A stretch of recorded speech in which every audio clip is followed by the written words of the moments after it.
عن ابن عباس رضي الله تعالى عنه أنه أخبره أنه بات عند ميمونة وهي خالته قال فاضطجعت في عرض الوسادة واضطجع رسول الله صلى الله عليه وسلم في طولها فنام رسول الله صلى الله عليه وسلم حتى إذا انتصف الليل أو قبله بقليل فاستيقظ رسول الله صلى الله عليه وسلم وجعل يمسح النوم عن وجهه ثم قرأ العشر الآيات الخواتم من سورة آل عمران ثم قام إلى شن معلق فتوضأ منه فأحسن الوضوء ثم قام يصلي قال عبد الله بن عباس رضي الله تعالى عنه فقمت إلى جنبه فوضع رسول الله صلى الله عليه وسلم يده اليمنى على رأسي ثم أخذ بأذني اليمنى ففتلها فصلى ركعتين ثم ركعتين ثم ركعتين ثم ركعتين ثم ركعتين ثم ركعتين قال معن 6 مرات ثم أوتر ثم اضطجع ثم جاءه المؤذن فقام فصلى ركعتين خفيفتين ثم خرج فصلى الصبح. This is the hadith about the amal of Rasulullah sallallahu alaihi wasallam at night. Hazrat Abdullah ibn Abbas radiallahu ta'ala narrates that he said, one day he had slept, he stayed with his aunts, Hazrat Maimuna radiallahu ta'ala anha, who was wife of Rasulullah sallallahu alaihi wasallam. So Hazrat Abdullah ibn Abbas said, I slept in the width of the pillow, like vertically.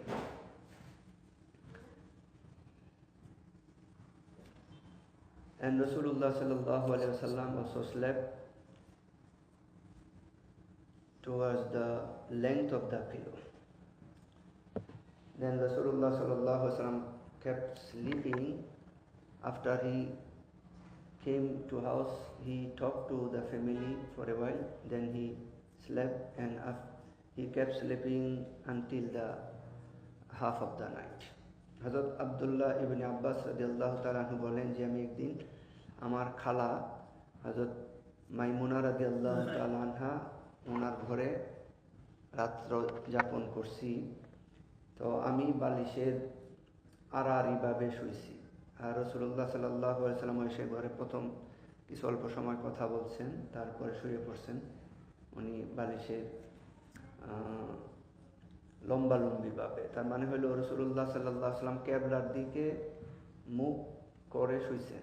He faced towards Qibla while sleeping, and I made my head towards Qibla. Indication is there when Rasulullah sallallahu alaihi wasallam slept, he always noticed how come he could face towards Qibla. He could face towards Qibla while sleeping. তো রাসূলুল্লাহ সাল্লাল্লাহু আলাইহি ওয়াসাল্লাম কিবলার দিকে মুখ করে শুয়েছেন, আর আমি মাথা কিবলার দিকে করে শুয়েছি। Then he kept sleeping until half of the night, or a little half before he had woken up. নবী আলাইহিস সালাম অর্ধেক রাত্র, অথবা উনি বলতেছেন যে হয়তো অর্ধেক থেকে কিছু কম সময় শুয়ে রইলেন, তারপরে ঘুম থেকে উঠলেন। And when he was waking up, he was wiping his face. وَجَعَلَ يَمْسَحُ النَّوْمَ عَنْ وَجْهِهِ. ঘুম থেকে ওঠার সময় to wipe, this is also a sunnah. তো নবী আলাইহিস সালাম এখন হাত দিয়ে চেহারা মুছতেছিলেন ঘুমের দুর্বলতাকে দূর করার জন্য, to bring the freshness. ثم قرأ العشر الآيات الخواتم من سورة آل عمران. Then he had recited last 10 ayat of Surah Al Imran. That starts, إِنَّ فِي خَلْقِ السَّمَاوَاتِ وَالْأَرْضِ وَاخْتِلَافِ اللَّيْلِ وَالنَّهَارِ until the end of the surah. Hazrat Abdullah বিন আব্বাস বলেন তারপরে রাসূলুল্লাহ সাল্লাল্লাহু আলাইহি সাল্লাম সূরা আলী ইমরানের লাস্ট 10 আয়াত পড়তেছিলেন, যেটা ইন্না ফি খালকিস সামাওয়াতি ওয়াল আরদ এটা দিয়ে শুরু হয়। And this is why this also sunnah to read some 10 ayat, and to read this specific ayat is mustahab, or at least other 10 ayats if I don't know this. আমি যদি ওই লাস্ট পোরশন না জানা থাকে তাহলে আমি অন্য যে কোনো 10 আয়াত পড়লেও সুন্নাত আদায় হবে ইনশাআল্লাহ।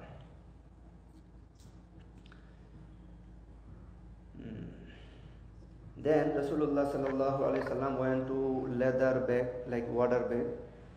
Then he has taken water to make wuzu, and he had made very nice wuzu. Then he stood for salat. قال Abdullah ibn Abbas radiyallahu ta'ala anhu فقمت إلى جنبي. Then I also stood beside his left side. فوضع رسول الله صلى الله عليه وسلم يده اليمنى. Then Rasulullah sallallahu alaihi wasallam held me with his right hand with his right hand on my head. ثم أخذ بأذني. Then he also held my right ear. ففتلها. Then he also twisted it to just warn me that this is not the right side to stand. Then in another narration he said he pulled me to bring me towards his right. হযরত আব্দুল্লাহ ইবনে আব্বাস বলেন যে আমি নবী সাল্লাল্লাহু আলাইহি ওয়াসাল্লাম যখন দেখলাম যে নামাজ পড়তেছে, আমিও ওযু করে দাঁড়িয়ে গেলাম ওনার বাম পাশে। তখন নবী আলাইহিস সালাম আমার মাথায় ধরে কানে একটু মলা দিলেন, মানে মনে করানোর জন্য যে তুমি যথাযথ সাইড ঠিক করো নাই। তাই উনি এক হাদিসে আসছে নবী আলাইহিস সালাম ওনাকে টেনে ডান দিক থেকে ওনার ডান পাশে দাঁড় করায় দিয়েছেন। আচ্ছা, তারপরে রাসূলুল্লাহ সাল্লাল্লাহু আলাইহি ওয়াসাল্লাম then he prayed 2 rakat, again 2 rakat, again 2 rakat, again 2 rakat, again 2 rakat, again. Qala ma'nun 6 marat. The narrator of this hadith said 6 times Rasulullah sallallahu alaihi wasallam prayed twice, like 2. Summa awtara. Then he prayed his fitr salat. Summa tada'a. Then again he went to sleep. Summa ja'a al-muazzin. Then muazzin again came, Hazrat Bilal radiyallahu ta'ala anhu, faqam. Then Rasulullah sallallahu alaihi wasallam again got up, fasalla rak'atayn khafifatayn. Then he had prayed 2 rakat light 2 rakat salat, that means fajr sunnah. Thumma kharaja fasalla subha. Then he went out, then he prayed fajr salat. এরপরে হযরত আব্বাস রাদিয়াল্লাহু তাআলা আনহু বলেন যে নবী আলাইহিস সালাম 2 করে রাকাত পড়ছেন।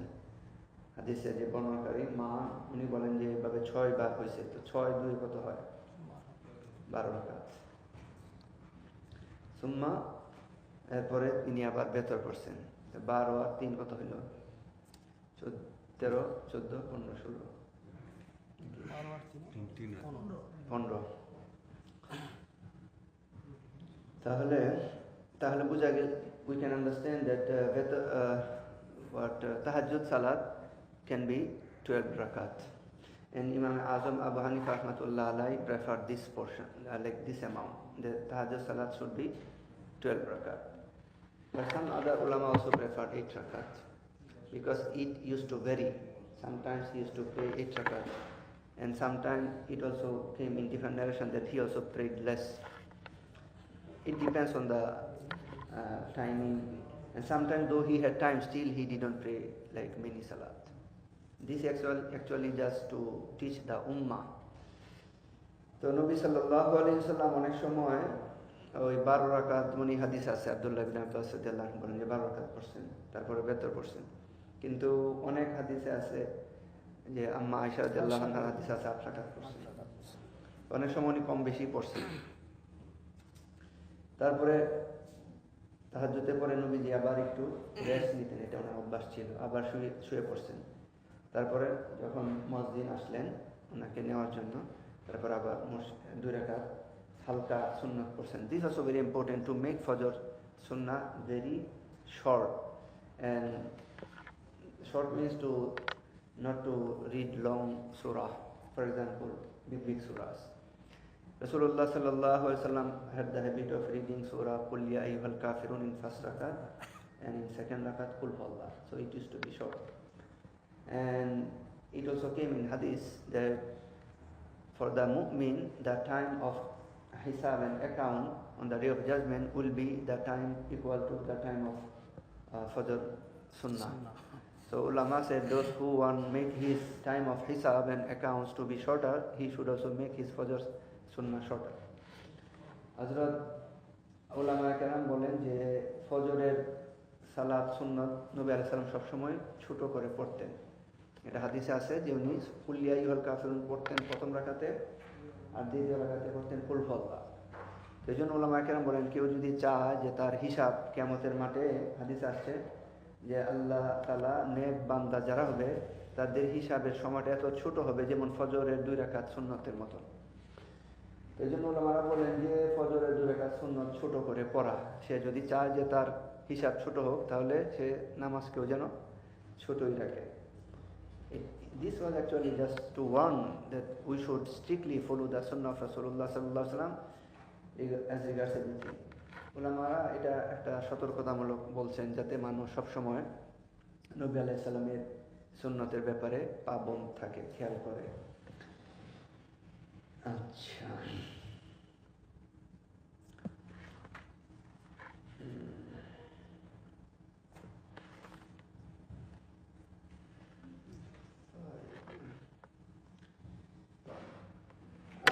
Ibn Abbas radhiyallahu ta'ala anhu kana Nabi sallallahu alaihi wasallam yusalli min al-layli 13 rak'atan. Hazrat Abdullah ibn Abbas narrates another hadith that Rasulullah sallallahu alaihi wasallam used to pray 13 rakat salat for night. It's called Salatul Layl. Salatul Tahajjud has another name, is called Salatul Layl. So এই হাদিসে আবার আব্দুল্লাহ ইবনে আব্বাস থেকেই বর্ণিত যে নবী আলাইহিস সালাম 13 রাকাত পড়ছেন। 13 রাকাত means 8 rakat. No, for example, Salasa Asra rakat. 3 rakat better. 3 rakat or 2 rakat. Like 3 rakat is better, and the rest is 10 rakat is Salatul Layl. That means Tahajjud. So আগের হাদিসে আসছিল 12 রাকাত, এই হাদিসে আসছে 10 রাকাত। So that means it varies from time to time. And another hadith on Aisha radhiyallahu ta'ala anha, anna Nabiy sallallahu alaihi wasallam kana idha lam yusalli bil layli mana'ahu min dhalika an-nawm aw ghalabathu aynahu salla min an-nahari 12 rak'atan. Hazrat Aisha radhiyallahu ta'ala anha said that Rasulullah sallallahu alaihi wasallam, if he missed Salatul Layl because of sleep or overpower of sleep, then he used to compensate it at night before the Zuhur, before half day. Rasulullah sallallahu alaihi wasallam যদি কোনো কারণে ঘুমের কারণে হোক বা বেশি ঘুম হয়ে গেছে উঠতে পারতেন না, তাহলে হয়তো সালাতুত তাহাজ্জুদ মিস হয়ে যেত। তো এরকম ক্ষেত্রে উনি দুপুরের আগে 8 রাকাত পড়ে নিতেন। চিন্তায় 12 রাকাত, চিন্তায় 12 রাকাত উনি দিনের বেলা পড়েন তাহাজ্জুদ। So from that we can understand it. So if we miss tahajjud because of any reason, yes, so after Fajr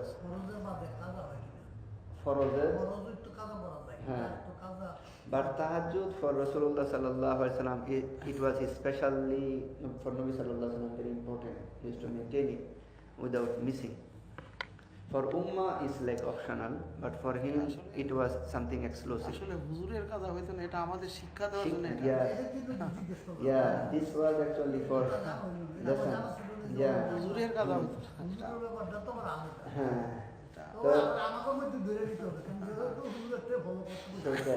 তো রাসূলুল্লাহ সাল্লাল্লাহু আলাইহি ওয়াসাল্লামের যদি কোনো কারণে নামাজ মিস হইতো উনি এটাকে কাজা করতেন। তো এটা উম্মতের জন্য একটা বিরাট লেসন হয়ে গেল। কাজা দুপুরের আগে করে নিতেন আর কি, এরকম না যে আরো দেরি করা। عن هشام عن محمد بن سيرين عن أبي هريرة رضي الله تعالى عنه أن النبي صلى الله عليه وسلم قال إذا قام أحدكم من الليل يفتتح صلاته بركعتين خفيفتين. Rasulullah sallallahu alaihi wasallam, when he used to stand for salat, then he used to start his salat with two light salat. তো নবী আলাইহিস সালাম অলসো যখন তাহাজ্জুদ পড়তেন তখন উনি প্রথম দুই রাকাত হালকা পড়তেন, মানে বেশি লম্বা পড়তেন না. So it has some reason also, because the last time I was talking about that when people go to bed, then shaitan comes and it ties on the hair of the human body like it's magic, so that he cannot get up for salah. So when the slave of Allah gets up and takes the name, like it is any dua, then one tie made by shaitan is open and released. The same way when he makes wuzu, then another tie made by shaitan is open. The same way if anybody starts salah, then all the ties made by shaitan is open. That's why Rasulullah sallallahu alaihi wasallam, for the teaching of Ummah, he used to make first two rakat very light. Then from first, when somebody prayed two rakat, then other salat, whatever he will pray, it will be without influence of shaitan. Rasulullah sallallahu alaihi wasallam তাহাজ্জুদের ক্ষেত্রে যখন নামাজ পড়তেন প্রথম দুই রাকাত খুব ছোট করে পড়তেন. তো উলামারা এটার একটা ব্যাখ্যা করেন এই কারণে যে মানুষ যখন ঘুমাইতে যায় তখন শয়তান তার শরীরে চুলে গিট্টু দেয়, এটা একটা জাদুর মতো, যেন সে ঘুম থেকে উঠতে না পারে. কিন্তু কোন আল্লাহর বান্দা যখন রাতে ঘুম থেকে উঠে আল্লাহর নাম নেয়, মানে দোয়া করে, যেমন ঘুম থেকে ওঠার দোয়া কি আলহামদুলিল্লাহিল্লাযী আহইয়ানা বা'দা মা আমাতানা নুশুর, অথবা কোরআন শরীফের আয়াত পড়ে, তাহলে বা আল্লাহর নাম নেয়, তাহলে এই যে গিট্টু দিল একটা, সেটা খুলে যায়. আবার যখন সে ওযু করে তো আরেক গিট্টু খুলে যায়. আবার যখন সে নামাজে দাঁড়ায় তখন সব গিট্টু শয়তানের দিল সেগুলো খুলে যায়. তো রাসূলুল্লাহ সাল্লাল্লাহু আলাইহি ওয়াসাল্লাম প্রথম দুই রাকাত এরকম হালকা পড়তেন. এটা মানে হলো যে পরবর্তী দুই রাকাতের পরে যা পড়বে এখানে আর শয়তানের প্রভাব তার উপর থাকলো না, প্রভাব মুক্ত ভাবে. আর রাসূলুল্লাহ সাল্লাল্লাহু আলাইহি ওয়াসাল্লামের সাথে তো শয়তানের প্রভাব নাই. শয়তান এক হাদিসে বলছেন যে সবার সাথে শয়তান থাকে. তো সাহাবায়ে বলেন আপনার সাথে আছে? হ্যাঁ আমার সাথেও আছে, কিন্তু সে আমার বাধ্য হতো, সে আমার অনুগত হয়ে গেছে, মুসলমান হয়ে গেছে. Like he always talks about good talk. Like shaitan is with everybody. Sahaba Karam asked, shaitan is with you too? He said, yes, I have also shaitan, but he always suggests good for me. He never suggests bad for me like other people. শয়তান আমার সাথে আছে, কিন্তু সে সবসময় আমার জন্য ভালো কথাই বলে, আমাকে খারাপ ভাবে কিছু বলে. হ্যাঁ মুসলমান হয়ে গেছে, হ্যাঁ সে মুসলমান হয়ে গেছে, সেটাই.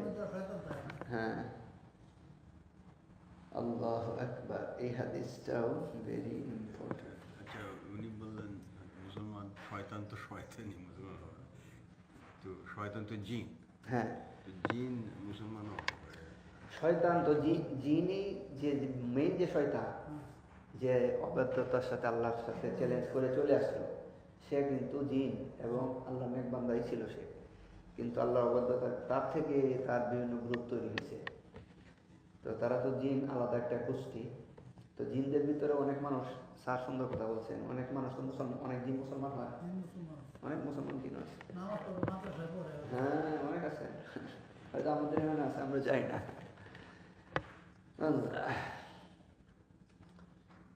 অনেক জিন ইউনিভার্সিটিতে পড়ে. আমরা ছোটবেলায় শুনছি রাজশাহী ইউনিভার্সিটি, স্যার এক ঘটনা এরকম, এক ছাত্র সে শুইছে, তো বাংলাদেশে তো মশারি ইউজ করে মানুষ. এখন তার লাইট বন্ধ করার জন্য সে মশারি থেকে উঠতে চাইতেছে না, আবার উঠে মশারি বন্ধ করে শুয়ে রয়েছে. এখন সে হাত এত লম্বা করছে যে লাইট বন্ধ করছে, এটা আরেক ছাত্র দেখে ভয় পেয়ে গেছে. বুঝতে পারছেন?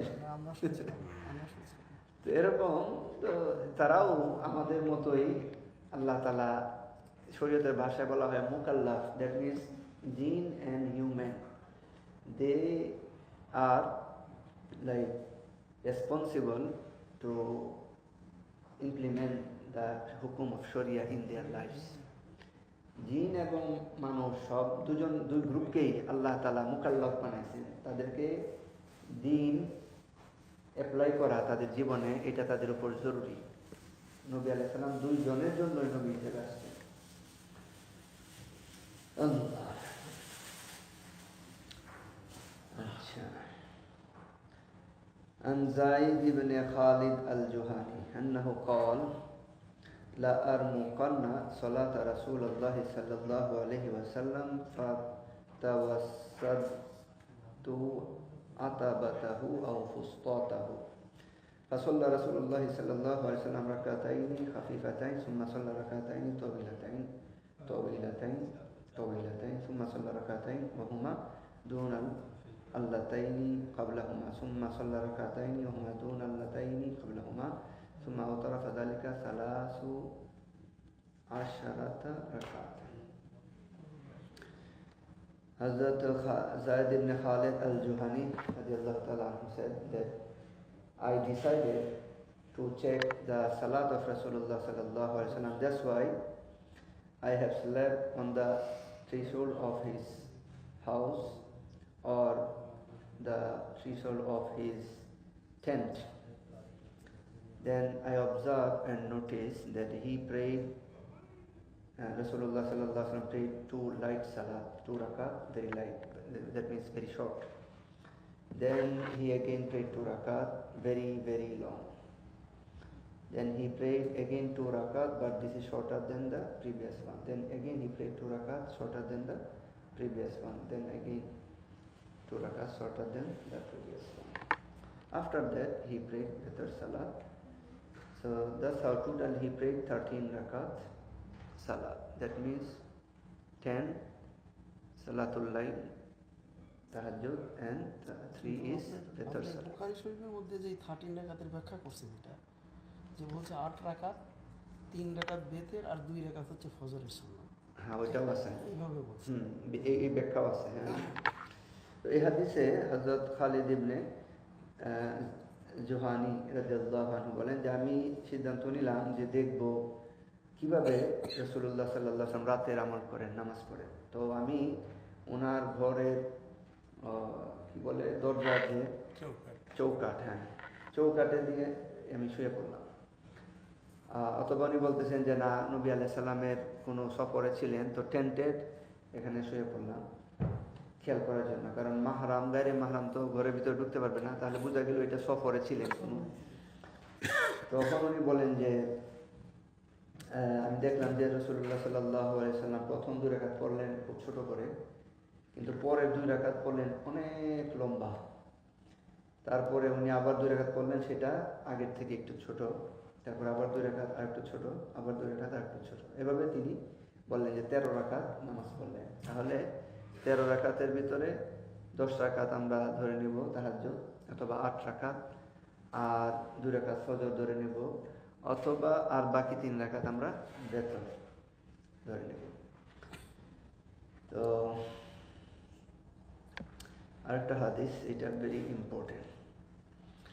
عن أبي سلمة ابن عبد الرحمن أنه أخبره أنه سأل عائشة رضي الله تعالى عنها كيف كان صلاة رسول الله صلى الله عليه وسلم في رمضان، فقالت ما كان رسول الله صلى الله عليه وسلم ليزيد في رمضان ولا في غيره على 11 ركعة يصلي 4 لا تسأل على حسنهن وطولهن ثم يصلي 3. قالت عائشة رضي الله تعالى عنها قلت يا رسول الله صلى الله عليه وسلم أتنام قبل أن توتر؟ قال يا عائشة إن عيني تنامان ولا ينام قلبي. আচ্ছা, আবি সালমা ইবনে আব্দুর রহমান রাদিয়াল্লাহু তাআলা আনহু তিনি এই হাদিস বর্ণনা করতেছেন। He said that he asked Hazrat Aisha radiallahu ta'ala anha about the salat of Rasulullah sallallahu alaihi wasallam during Ramadan, like about his tahajjud. Then Hazrat Aisha radiallahu ta'ala anha said that Rasulullah sallallahu alaihi wasallam used to maintain the same amount of salat during Ramadan and out of Ramadan, like 11, 11. She mentioned here 11 rakat. Usually Arban, he would pray 4 rakat fast. Don't ask, Hazrat Aisha radiallahu ta'ala anha said, the way, wonderful way he prayed and the length of his salat. like he was praying very beautifully and very long salat. Then he prayed the Witr salat, that means 3 rakat Witr salat. Hazrat Aisha radiallahu ta'ala anha said, I asked, Ya Rasulullah, you went to sleep before you make your Witr salat. What about this? Because if anybody goes to bed for sleeping, then how come he can have wuzu? His wuzu is broken. So from this understanding, she asked, Ya Rasulullah, you went to sleep, then you prayed your Witr salat without any making wuzu. Then Rasulullah sallallahu alaihi wasallam said, "Oh Aisha, my eyes sleep, but my heart is always awakened." So this is specialty of Anbiya and Prophets. Alayhi salam. Ala nabiyyina alayhi salatu wassalam. So Hazrat Abi Salma ibn Abdurrahman radiyallahu ta'ala উনি এই হাদিস বর্ণনা করতেছেন, বলছেন যে তিনি হযরত আম্মা আয়েশা রাদিয়াল্লাহু তাআলা আনহাকে জিজ্ঞাসা করলেন রাসূলুল্লাহ সাল্লাল্লাহু আলাইহি সাল্লামের রমজানের সময় রাতে ওনার যে নামাজ পড়তেন তাহাজ্জুদ এগুলো কিরকম হতো। কে জিজ্ঞাসা করছিল? হযরত আবি সালমা ইবনে আব্দুর রহমান। তো উনি আয়েশা রাদিয়াল্লাহু তাআলা আনহাকে জিজ্ঞাসা করলেন। তো আয়েশা রাদিয়াল্লাহু তাআলা আনহা বলেন যে রমজান এবং বিনা রমজান, অর্থাৎ রমজান এবং রমজানের বাহিরে সবসময় রাসূলুল্লাহ সাল্লাল্লাহু আলাইহি ওয়াসাল্লাম 11 রাকাত নামাজ পড়তেন, কম করতেন না, বেশিও করতেন না। আচ্ছা, তখন উনি হযরত আয়েশা রাদিয়াল্লাহু আনহা বললেন যে রাসূলুল্লাহ সাল্লাল্লাহু আলাইহি ওয়াসাল্লাম 4 রাকাত করে পড়তেন, এবং এই কথা তুমি আমাকে জিজ্ঞাসা করো না যে ওনার নামাজ কত সুন্দর হতো এবং কত দীর্ঘ লম্বা নামাজ উনি পড়তেন। তারপর হযরত আম্মা আয়েশা রাদিয়াল্লাহু তাআলা আনহা বলেন যে আমি একদিন নবী আলাইহিস সালামকে জিজ্ঞাসা করলাম, ইয়া রাসূলুল্লাহ, আপনি তো তাহাজ্জুদের পরে আবার ঘুমাইছেন, তারপরে আবার বেতর পড়ছেন, ওযু করেন নাই। তখন আয়েশা রাদিয়াল্লাহু তাআলা আনহাকে নবী আলাইহিস সালাম বলেন, আয়েশা শোনো, নবীদের চোখ ঘুমায় কিন্তু তার অন্তর সবসময় জেগে থাকে। তো এটা একটা নবীদের স্পেশাল বিশেষ ব্যবস্থা, যেটা আল্লাহ তাআলা নবীদের জন্য অন্তরকে সব সময় জাগ্রত রাখেন। So from this hadith, two things are very worth mentioning. One is that tahajjud salah, how many rakat? So this hadith mentioned that he prayed 8 rakat. But in another hadith kitab, this is Abu Dawud, Hazrat Aisha radhiyallahu ta'ala anha also mentioned that he prayed like more salat, like 12 rakat. And Hazrat Abdullah ibn Abbas radhiyallahu ta'ala anhu also narrated more, like 12 rakat. That's why Imam Azam Abu Hanifa rahmatullah alayhi suggested to make tahajjud salat 12 rakat, and this is preferred.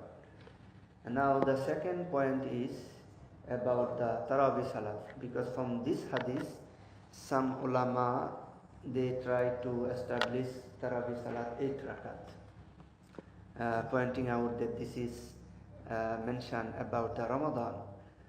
Then ulama answered that it's not actually Tarawih, this is the mistaken understanding. Why? Because Rasulullah sallallahu alaihi wasallam used to vary his tahajjud. On the other hand, Hazrat Aisha radiallahu ta'ala anha mentioned here that he would pray all time 8 rakat. On the other hand, in Abu Dawud, Hazrat Aisha radiallahu anha had another narration. She said that sometimes also Rasulullah sallallahu alaihi wasallam prayed 12 rakat. So that's why this hadith cannot be taken for the proof of Tarawih salat. In different hadiths, a lot of hadiths, Rasulullah sallallahu alaihi wasallam used different term for Tarawih. This is called Qiyamul Layl. Man qama Ramadana imana wa ihtisaban ghufira lahu ma taqaddama min zambi. The one who stands at the night of Ramadan for Salah, then Allah will forgive him all the sin committed in the past. Man qama Ramadana imana wa ihtisaban, with the hope and expectation of getting rewarded, and with the belief, iman, and hope of getting rewarded. If anybody stands during the night of Ramadan, then Allah will forgive all the sin committed. So there are a lot of hadiths for Tarawih Salat with different word. Rasulullah sallallahu alaihi wasallam used different word, and this is called Qiyamul Layl. It refers to the Salat that we call Tarawih. But it has some background also. Why we call Tarawih? Tarawiyatun means to take rest after 4 rakat. This was the practice of Sahaba Kiram. Then they would pray 4 rakat, then they used to take some long time rest. So ulama, for example, 4 Aimah, Imam Azam, Imam Malik rahmatullah alayhi, Imam Shafi, and Imam Ahmad ibn Hanbal. Among these 4, 3 they have reached the unanimous decision about Tarawih that it should be 20 rakat. Like Imam Azam, Abu Hanifa, Imam Shafi'i, Imam Ahmad ibn Hanbal. These 3 Imam have decided that Tarawih should be 20 rakat, with the exception of Imam Malik. He said that Tarawih should be 36 rakat. So ulama also said during his time, Hazrat Imam Malik, because he was the teacher of Masjid Nabawi, so the salat used to be 36 rakat. So ulama explained that usually they also would pray 20 rakat, but after every 4 rakat they would take some rest equal to the time of praying 4 rakat. So some people also again used to stand up between this gap, and they used to pray again 4 rakat. That's how it becomes 36 rakat. So উলামাদের ভিতরে সবচেয়ে বড় যে ইমাম 4 জন, ইমাম আবু হানিফা, ইমাম শাফিঈ, ইমাম আহমদ ইবনে হাম্বল, ওনারা 3 জন বলেন যে তারাবির রাকাত হচ্ছে 20, এবং ওনারা এই ব্যাপারে ঐক্যমত পোষণ করছেন। কিন্তু ইমাম মালিক রহমতুল্লাহ আলাইহি উনি বলছেন না, 36 রাকাত। তো ওনার সময়ে, ইমাম মালিক রহমাতুল্লাহ আলাইহির সময়, উনি মদিনা মসজিদের মুহাদ্দিস ছিলেন, মসজিদে নববীতে পড়াইতেন হাদিস। তো তখনকার সময় তারাবি ওনারাও 20 রাকাতেই পড়তেন, 20 রাকাতেই পড়তেন। ওলামারা বলেন যে 2-4 রাকাত পরে পরে ওনারা মাঝখানে একটু রেস্ট নিতেন। তো রেস্ট নেওয়ার সময়টা এতটুকু হইতো যতটুকু 4 রাকাত পড়তে সময় লাগতো। তো এই জন্য কেউ কেউ আবার এই 4 রাকাত পড়ার পরে যে রেস্টের সময়টা, এই সময়ের ভিতরে বসে না থেকে রেস্ট না নিয়ে আবার 4 রাকাত পরে নিতে। তো এই কারণে 36 রাকাত হয়ে গেছে। এটা একটা ব্যাখ্যা আর কি। যাই হোক,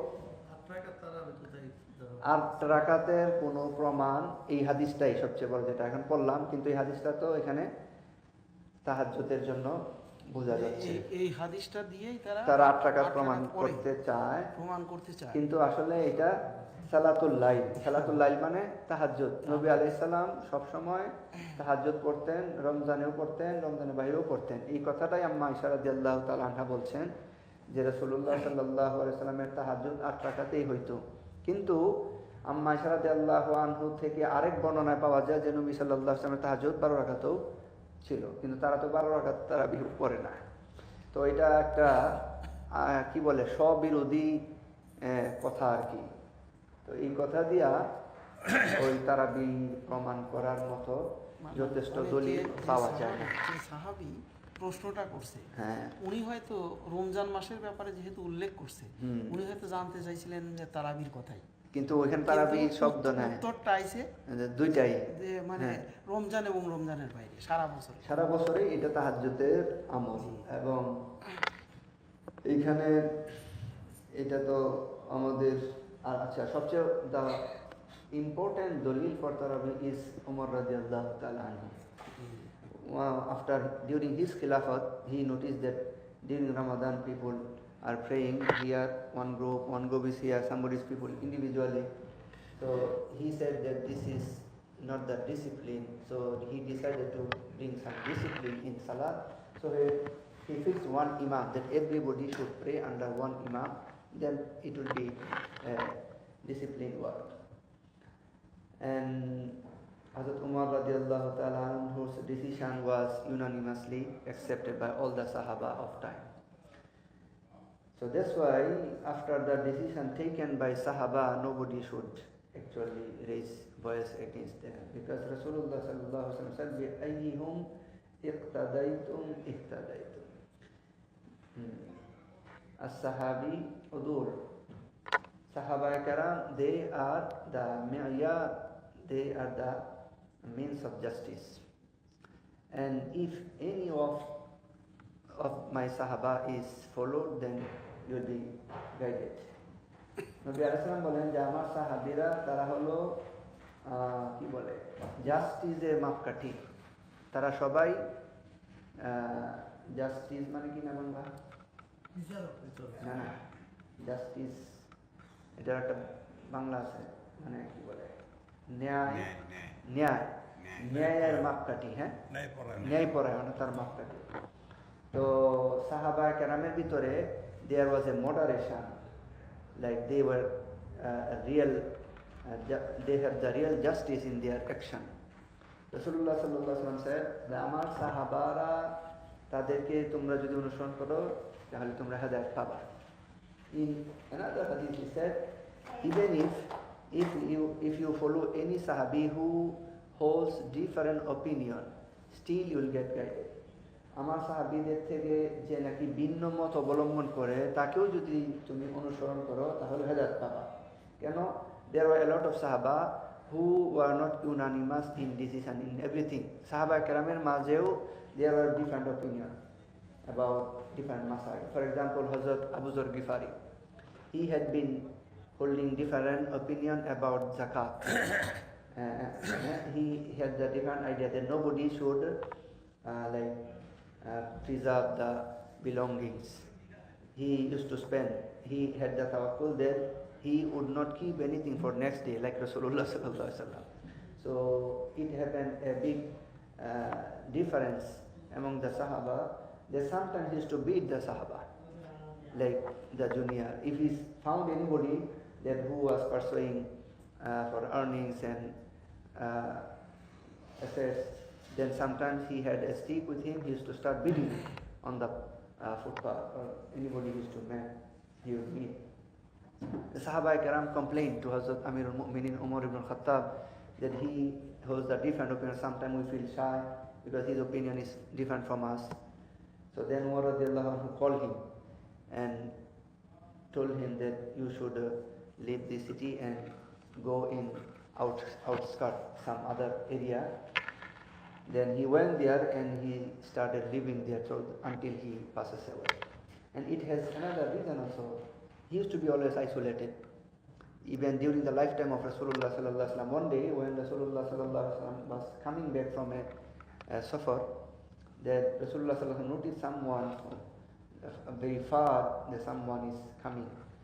Then Rasulullah sallallahu alaihi wasallam said, maybe kun Abu Zar, maybe this will be Abu Zar.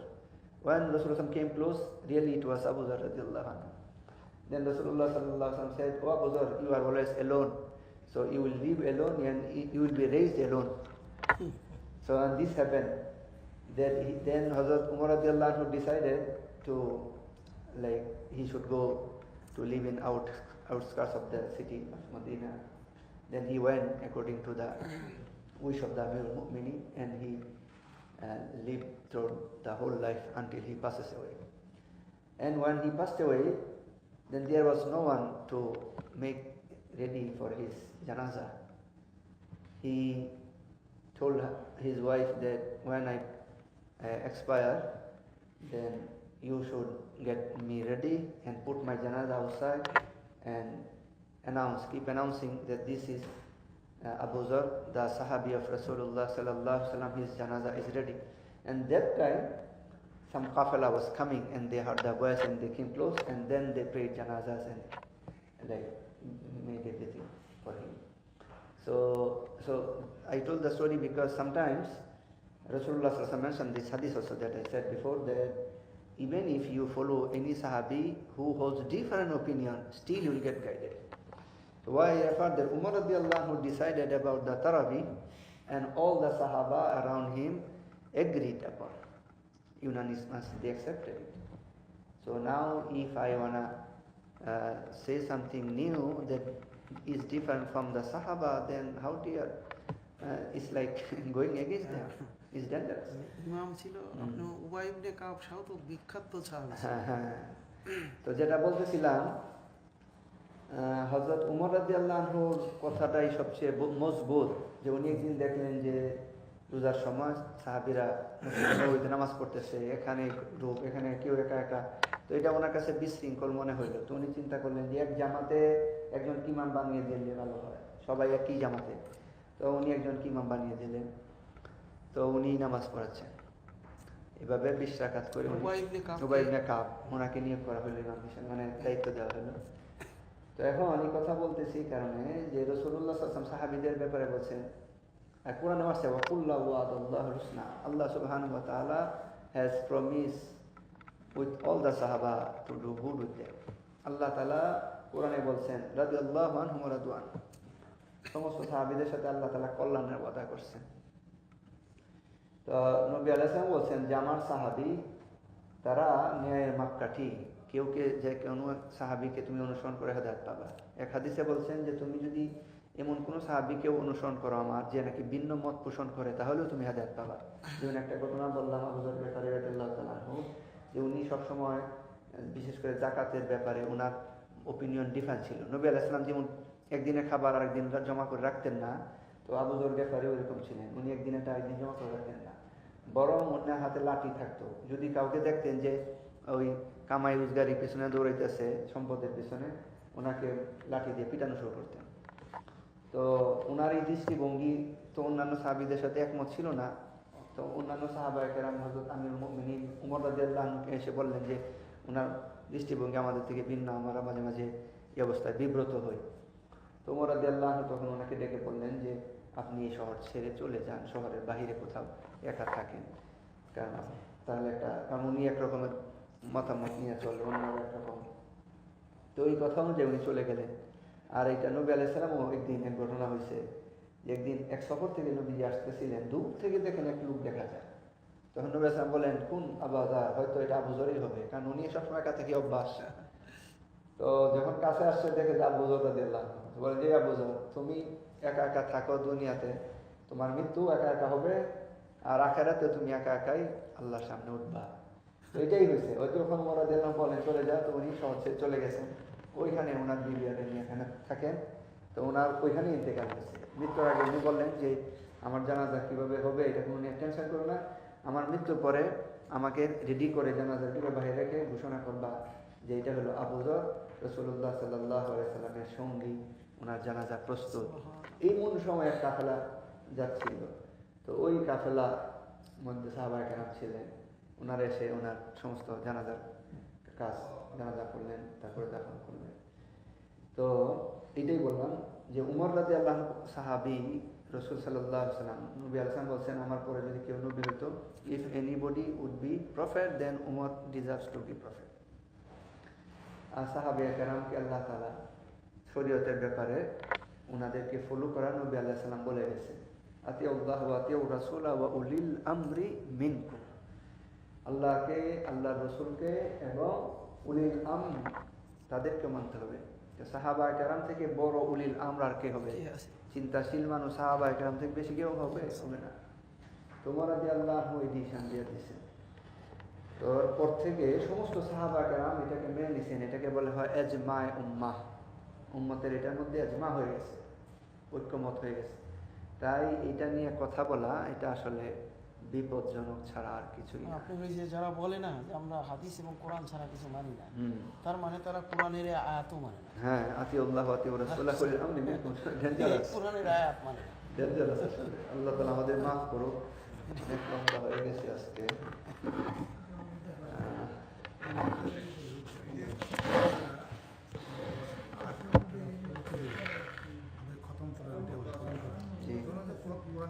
খতম হচ্ছে না। হ্যাঁ, তারা ওই সুন্নাত মিস করতেছে। Because there are two sunnat. One is to make khatam in salat, and salat itself another sunnah. They are missing both. They are missing salat also. They are missing khatme Quran also. দুইটা সুন্নাত, একটা হলো তারাবি পড়া, আর একটা হলো তারাবির ভিতরে খতম করা। এখন 8 রাকাত করে চলে গেলে তার তো বাকি নামাজ রয়ে গেল, আবার খতমও হইল না। দুইটা সুন্নাতেই মিস হয়ে গেল তার। বেশি লম্বা হয়ে গেছে, থাক আজকে। সুবহানাল্লাহ, দোয়া করে দেন। ربنا آتنا في الدنيا حسنة وفي الآخرة حسنة وقنا عذاب النار يا حي يا قيوم برحمتك نستغيث আল্লাহ আমাদের সমস্ত গুনাহকে মাফ করেন আল্লাহ আমাদের যত অসুস্থ ভাই বোনরা আছেন সবাইকে সুস্থ লাভ করেন আমাদের আমাদের সব নবী আকরাম সাল্লাল্লাহু আলাইহি ওয়াসাল্লামের রোজায় পৌঁছা দেন সমস্ত আম্বিয়া কেরাম সাহাবা কেরাম বাড়ি তাবে মুস্তাহিদিন সমস্ত মুসলমানের খবরে পৌঁছা দেন আল্লাহ আমাদের সমস্ত মুসলমান ভাই বোনদেরকে সুস্থ সুন্দর সচ্ছল পবিত্র হৃদায়তে দীর্ঘ সক্ষম জিন্দগি দান করেন দুনিয়া ও আখিরাতে সফলতা দান করেন ইয়া আল্লাহ আমাদের সমস্ত অন্যায় গুনাহকে ক্ষমা করেন আমাদের অসুস্থদের সুস্থতা দান করেন আল্লাহ আমার আম্মা অসুস্থ ওনাকে সুস্থতা দান করেন ইয়া আল্লাহ হায়াতে তয়্যিবা দান করেন আল্লাহ আমাদের পেরেশানি হালকে দূর করেন আল্লাহ আমাদের সমস্ত সমস্যার সমাধান আপনি করেন আমাদের রিজিকের ফয়সালা উত্তম রিজিকের ফয়সালা আপনি করেন আল্লাহ আমাদের সমস্ত হাজাত আপনি পুরা করেন সাল্লাল্লাহু তাআলা আলা খাইরি খালকি মুহাম্মদ ওয়া আলা আলিহি ওয়া সাহবিহি